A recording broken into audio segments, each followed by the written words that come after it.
కేంద్ర స్థాయిలో, నేషనల్ లెవెల్లో, జాతీయ స్థాయిలో జాతీయ న్యాయ సేవల అథారిటీ ఉంటుంది. దీనికి ప్యాటర్న్ ఇన్ చీఫ్గా సుప్రీంకోర్టు ప్రధాన న్యాయమూర్తి గారు ఉంటారు. దానికి ఎగ్జిక్యూటివ్ చైర్మన్గా సుప్రీంకోర్టులో నెంబర్ 2లో ఎవరైతే ఉంటారో వారు దానికి ఎగ్జిక్యూటివ్ చైర్మన్గా ఉంటారు. ప్రస్తుతానికి ఎగ్జిక్యూటివ్ చైర్మన్గా జస్టిస్ రమణ గారే ఇప్పుడు ఎగ్జిక్యూటివ్ చైర్మన్గా దానికి ఉన్నారు. దానికి ఒక మెంబర్ సెక్రటరీ ఉంటారు.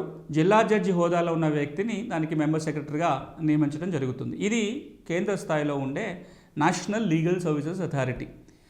ఈ 4 అంచెలు అంటే తాలూకా, జిల్లా, స్టేట్, రాష్ట్రం, కేంద్రం, ఈ 4టితో పాటుగా ఇంకొక 2 న్యాయ సేవల సంస్థలు ఉంటాయి. అది ఒకటి హైకోర్టులో, ఇంకొకటి సుప్రీంకోర్టులో.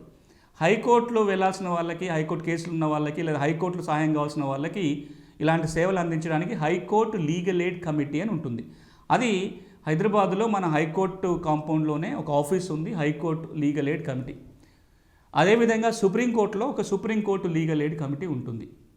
సుప్రీంకోర్టులో కేసు వేయాల్సి వచ్చినప్పుడు, సుప్రీంకోర్టులో న్యాయ సహాయం కావాలి అంటే ప్రత్యేకంగా ఒక సంస్థ ఏర్పాటైంది. ఇట్లా మనకు 6 రకాల వ్యవస్థలు లీగల్ సర్వీసెస్ చట్టం కింద ఉన్నాయి, లీగల్ సర్వీస్ అథారిటీ చట్టం కింద ఉన్నాయి.